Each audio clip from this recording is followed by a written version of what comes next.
Hey guys, just a quick note question really for you. And that has to do with the way we interact with people and wondering if any of you ever experience the situation where you react and you don't know why you react. And I know I talk about that quite a bit, but I want to talk today about your brain or my brain or anybody's brain for that matter and sort of understanding how that works because it's key to begin to overcoming patterns that have been lifelong patterns that we wonder about. And for me, I'm the kind of guy who likes to know how things work. Okay, so what makes what makes me do that, or how does it work to make a change? Somebody says, well, just do this or just do that. I want to know practical, systematic ways to make a change. And so that's part of why when I started studying and reading about the brain, I need to be really careful. I'm not a scientist. I'm not a neurosurgeon. I'm not a neuroscientist or anything. I just like to read books about the brain. One of the things that fascinated me is that this reality that the brain is really in three major parts. Okay, so you got the lower part of your brain, which is called the reptilian part of the brain, because lizards have it. My favorite description of it is it's the lizard brain.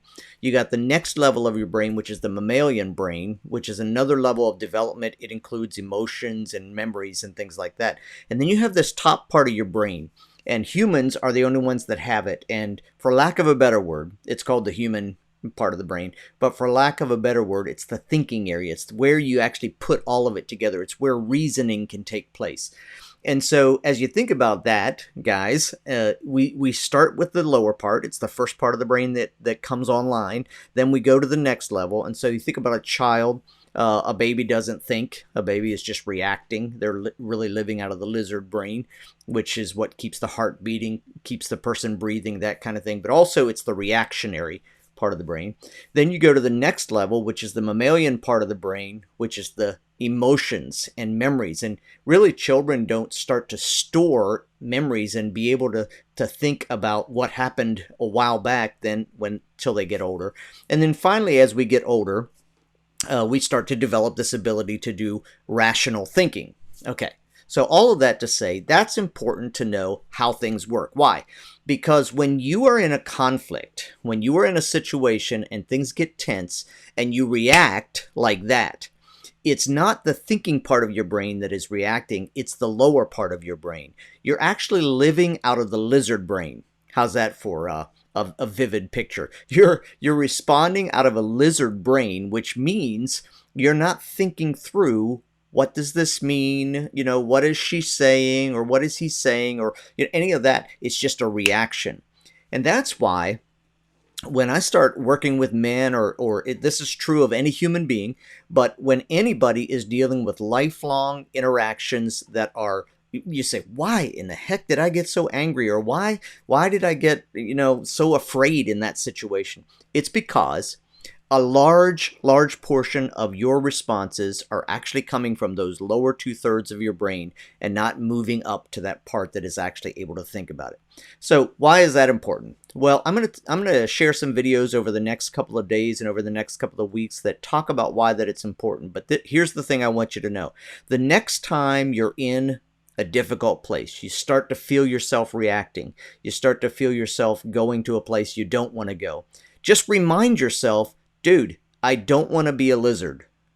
How's that for counsel? I don't want to be a lizard. I don't want to be acting out of just reactions and just fear. And I'd really like to think about this, And sometimes you have to actually, if you're in a conflict or in a situation, you have to say to the person, I need a little bit of time, because you could even say, I'm not really thinking very clearly right now. So then you can step back.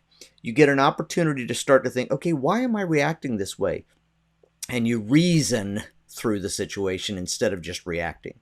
So that's a simple message for today. The brain is three parts: the lizard, which I like to call it the lizard brain, and then the mammalian, and then the human part of the brain. And we want to grow and learn how to begin thinking out of the human part of the brain, putting them all together, and that makes us much better humans, that makes us much better relationary beings, that makes us much more able to live with one another in peace and in harmony. And that's really what we all want. Okay? Have a great day.